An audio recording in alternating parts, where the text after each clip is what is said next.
Hello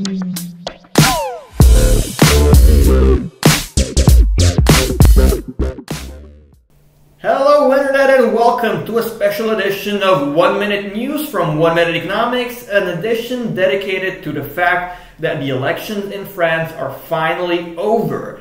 And now that the smoke of the campaign has cleared, I believe it's time to sit down and, with a clear head, talk about how things currently stand in France in order to discuss the future of France and, of course, the future of the European Union in general. I'm going to do this by using my 1 minute concept, and I'm going to start by giving you a bit of a general overview in 1 minute, and then I'm going to focus on the top 4, in my opinion, economic dimensions in a minute or so each. So that being stated, let's not waste time and focus on a few general aspects. As everyone knows, Emmanuel Macron defeated Marine Le Pen with a clear victory, 66.1% compared to just 33.9%.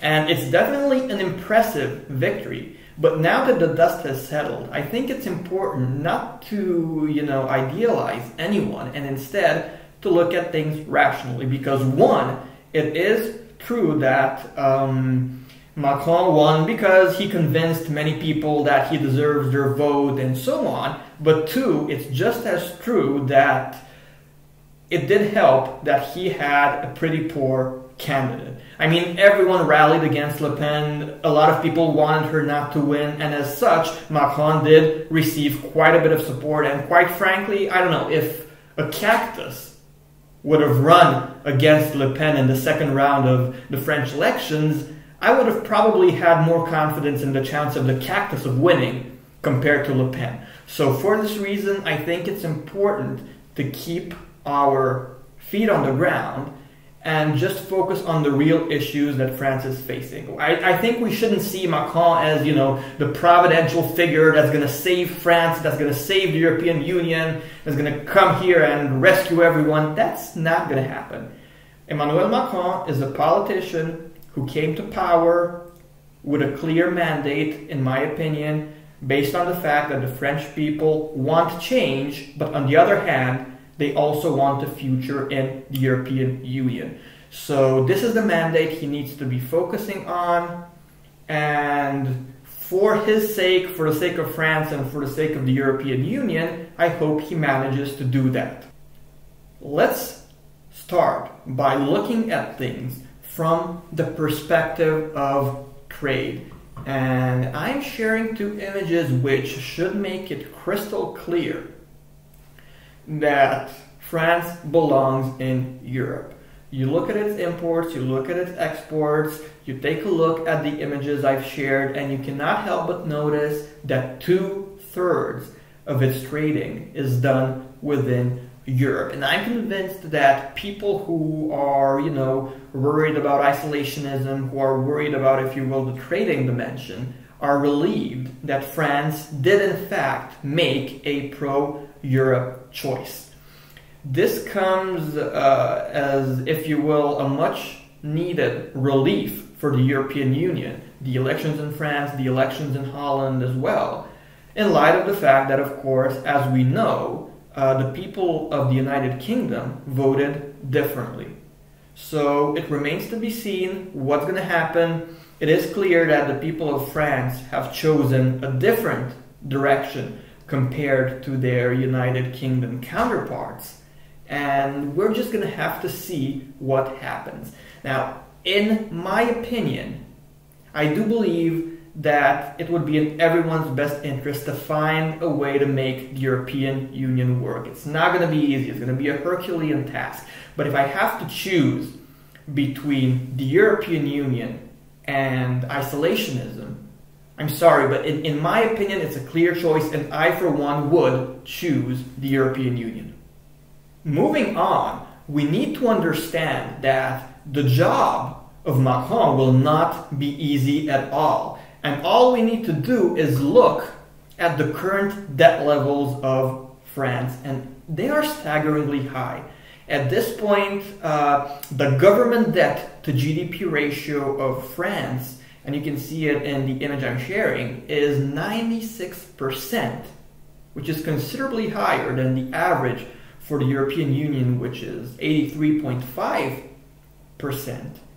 And I'm also going to share another image, an even more obvious one, that compares France to Germany from a debt to GDP perspective. And as you can see, we're talking about two completely different trajectories.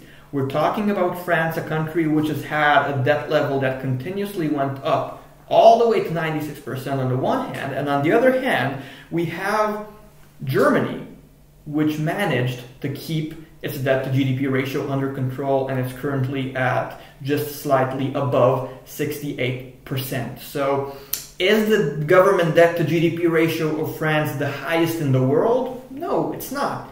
I mean, come on, we have Japan with a government debt to GDP ratio of 250%, but still, it's not the highest in the world. But I would say that the government debt to GDP ratio of France is worrisome. If we compare it to the average of the European Union, especially if we compare it to Germany, it is, in my opinion, unsustainable. And even if nowadays, we've grown accustomed to the idea of talking about debt to GDP ratios of 100% or close to 100% when referring to developed nations, I think we need to understand just how much of a predicament we are in general, and France is in particular.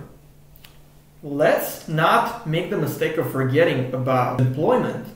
And unfortunately, when it comes to employment, once again, Emmanuel Macron will not have it easy, because France at this point has an unemployment rate that is high.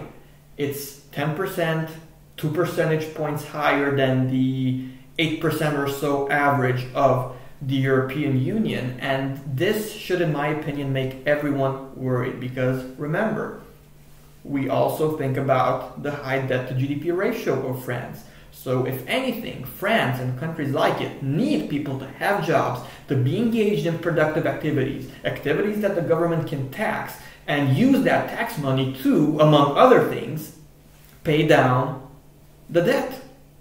So we have an unemployment rate of 10%. I'm going to share another image as well with the youth unemployment rate, which for France is a whopping 23.7%. Once again higher than the average for the European Union of 17.2%, which in and of itself is also high. And I do believe that for this reason, the President of France, the people of France, and the European Union in general need to be worried, because it's all a matter of sustainability. And when you look at the debt levels of France and at the employment level, you cannot help but wonder how this could possibly end. The final dimension I would like to cover today is that of taxes, which in my opinion are disastrously high in France and in the European Union as a whole, if you will.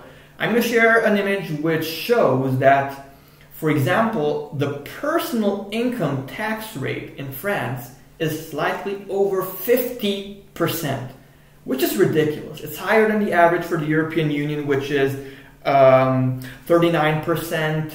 And if we take a look at the corporate tax rate as well, it's also extremely high, with 33.3% in France, higher than the roughly 22.5% of the European Union. And let's not forget that, you have all sorts of other taxes in Europe, like the value-added tax and so on. And it should come as no surprise that Europe is losing its competitiveness, because quite frankly, the levels of taxation are burdensome. People in France, for example, wonder why, someone like Gérard Depardieu has moved to Russia for tax reasons, And the average French citizen or European citizen is perhaps tempted to call such a person a traitor. But I do have to say that given the debilitating high levels of taxation in France, those who are leaving are not doing so because they're not patriots. They're doing so because they're not masochists. In my opinion, it should be perhaps the #1 priority of the president to get things back on track and to move away from this ridiculously high system of taxation which discourages entrepreneurship and which is going to make maintaining competitiveness a Herculean task.